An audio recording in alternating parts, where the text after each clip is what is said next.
What event in your life wasn't funny at the time but is hilarious now?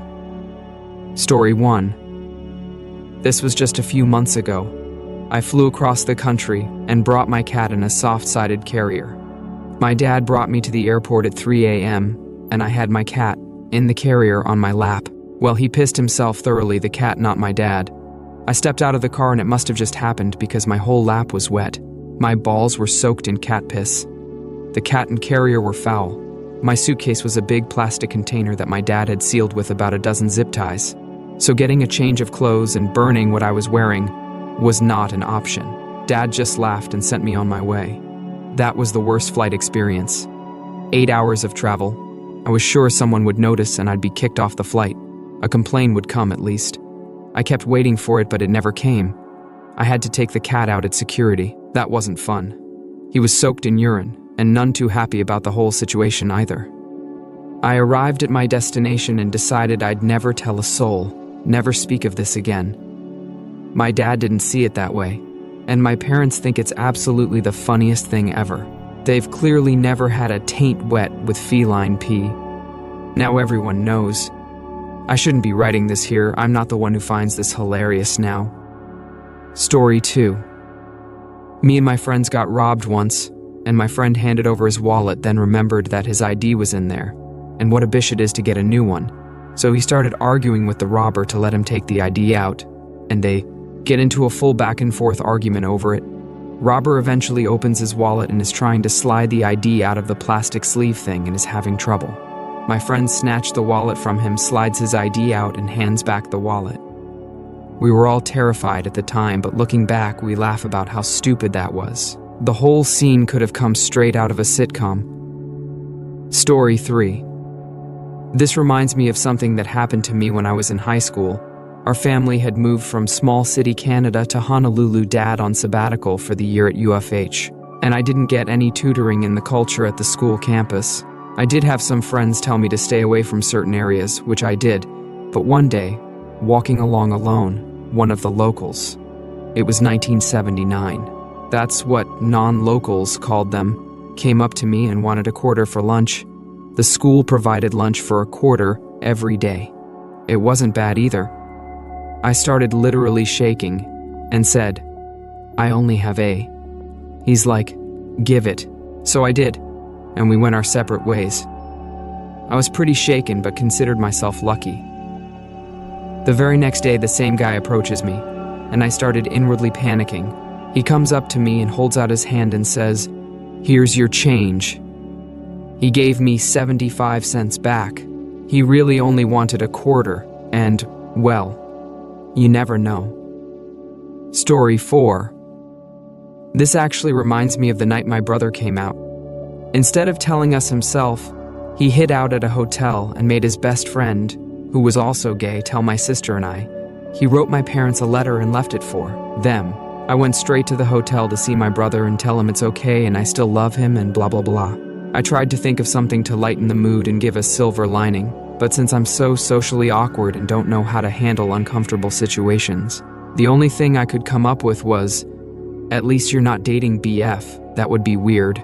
Needless to say, that's when I learned they had been dating for months, and was one of the many reasons he had decided to come out, because he didn't want to hide their relationship any longer.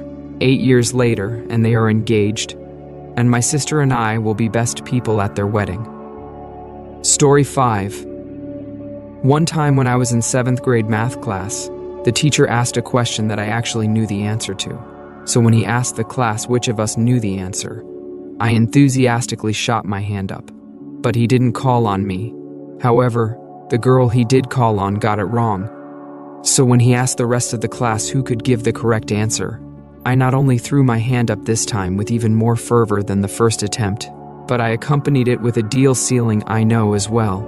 This time he did call on me, and just as I went to triumphantly announce the proof of my mathematical prowess, I sneezed, the force of which caused me to blast the loudest fart I had ever produced in my theretofore young life, as I turned 12 shades of crimson in the mortified embarrassment that only a 13-year-old kid who just farted in front of a room full of other merciless 13-year-old kids could feel, and said room full of vengeful little crap already roaring in laughter at me. My shame was only further deepened when the teacher, stifling himself from bursting out fits of laughter as well, confirmed to me and the rest of the class, that's not the right answer either. Story 6. 5th grade graduation. I was selected to present some award to one of my teachers. No one told me anything about it, so day of I get called first out of the 5 or so that were being given, and I really confusedly stood up. They had said something about how these potted little trees at the front of the room were part of the award in the preface, so in the absolute silence of that room, I meekly walked to one of the trees, picked it up pot and all, and carried it on stage to the teacher at the podium. The stage was set up so that I had to go all the way to one side, up a short set of stairs, and back to the center. When I finally arrived at the podium, I put the tree down and a little dirt spilled out. The teacher standing at the podium finally mercifully broke the silence after another few seconds, hugged me, and said something about her award being hand-delivered, and I went back and sat down, assumedly beet red. Story 7. Bought a vacant house that was filled with junk, was cleaning out the basement, and found a poor dead cat the previous owners must have left to die there alone. I didn't want to touch it, so I called animal control. They came out right away. I showed the guy the cat under some debris. The guy picks it up with tongs and we all find out it is a stuffed animal. He started dying laughing.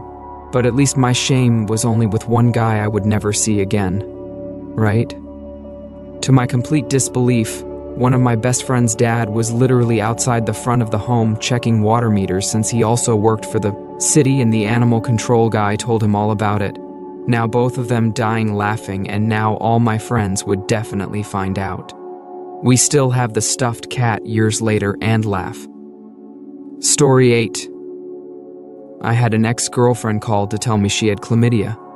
I was totally shocked.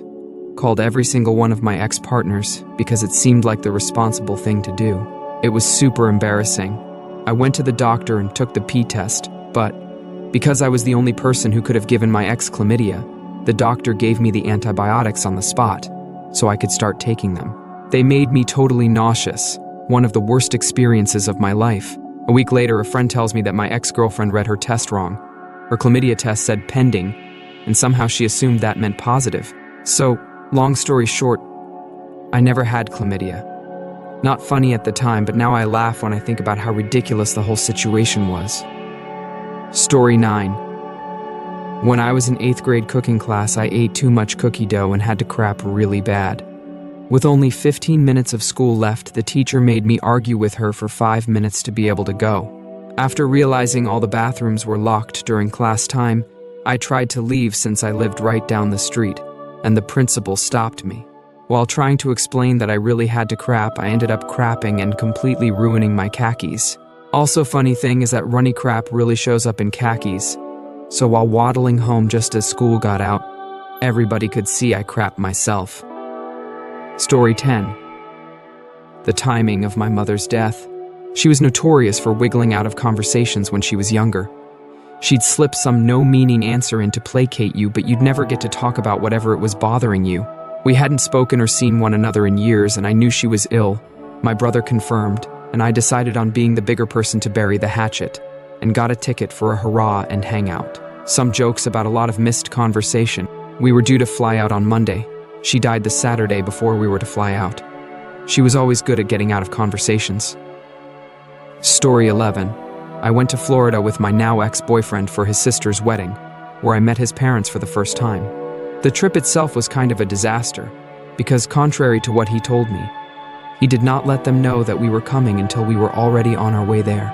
Anyway, we went to dinner one night and they had us stand on the railing of a large fountain to take a picture. You probably know where this is going. The railing was wet. I slipped, fell into the fountain and got soaked. The restaurant was packed, and we had to wait a very long time, me in my dripping wet clothes all the while. I was mortified, especially after we broke up in not such an amicable way, and I could imagine his parents telling his future girlfriends about his ditz ex who fell into a fountain. It's been well over a decade now, and I'm sure everyone has forgotten the incident except for me, and I can laugh at the incident now. Story 12. Went on an overnight camping trip in Yellowstone.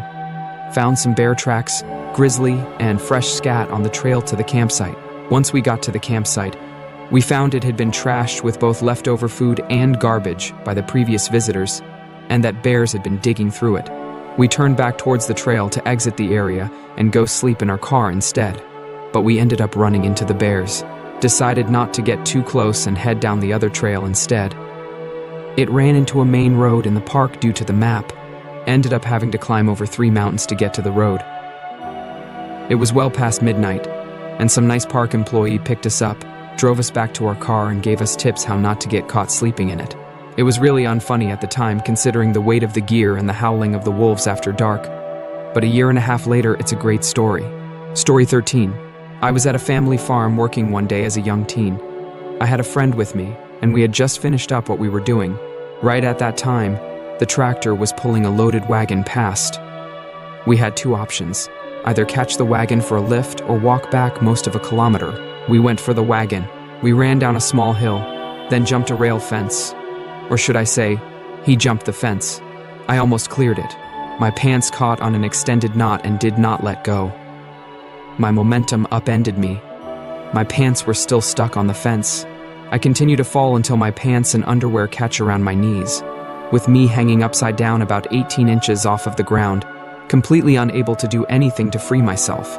My friend laughed so long at my little Free Willy routine that by the time I and my now ripped pants got free and dumped my bare ass on the ground, we got to walk all of the way back. Story 14. It was a camping trip with my family. My dad was a geologist, and for fun, there was a sapphire mining, panning, hunting, not sure on correct term competition, so we went there for an extended weekend. It all starts off with Dad staking his claim on the spot he calculated would be best for pulling out the best sapphires. From memory, you pull the sapphires out of a river by panning the sediment behind rocks, as that is where they're collected after coming downstream.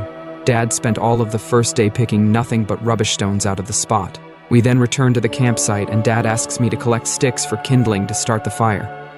After collecting a bountiful selection of long sticks, I then triumphantly run back to the campsite. I trip and fall face first into the sticks, stabbing myself in the eye. My mom and sisters stay at the campsite whilst Dad runs me off to the local hospital. Luckily, it turns out I've just scratched the surface and need to wear an eye patch for a week. So back to the campsite. Halfway through the second day, after still pulling nothing but rubbish stones, Dad gets the crap and gives up on the spot and moves to another. The second he moves, someone else jumps on his spot, and not 30 minutes later pulls out the hugest sapphire my dad has ever seen in his life and wins the competition. So Dad is pissed beyond belief. We head back to the campsite, and my 2 sisters are chasing each other around, and they come up to the end of the riverbank, and one of my sisters slips sliding face first down the embankment. No biggie, just dust yourself off and carry on. Nope. The embankment was covered with stinging nettles, and my sister was stung all over her face, neck, chest, and arms. My dad tells me to get the first aid kit from the van, so I run with my other sister to go get it. I retrieve the first aid kit, then slam the van door shut on my sister's arm. And then it started to rain. I was about 5 at the time and had never heard my dad swear before, but he lost his crap and taught me a lot of new words that day. He proceeded to throw everything back into the van, including my mum and the 3 screaming children, and we then drove the 5 hours home. It was a traumatic day for all involved, but I still talk to my parents about that weekend and have a good chuckle about it. Story 15. Had a really chill professor in a relatively small class. It was a 2-hour class, so I was sort of zoning out during a break, and the professor was animatedly telling a story to us at the front. I overheard her say, "And that's when I step out, when I start getting on." I instantly laugh and say aloud, "Wow, that's kinda off the cuff, huh?" The professor and the other students in the class looked really confused. The prof asked me to clarify. When I said, "Oh, you said you were on?" I got like 12 pairs of very shocked eyes on me. The professor said, "No," I said, "when I get corny. At my daughter's daycare, joking with the teachers? I've never been redder in my life." A friend of mine was sitting beside me and laughed hysterically while everyone else sat in silence. I was mortified in that class from there on out.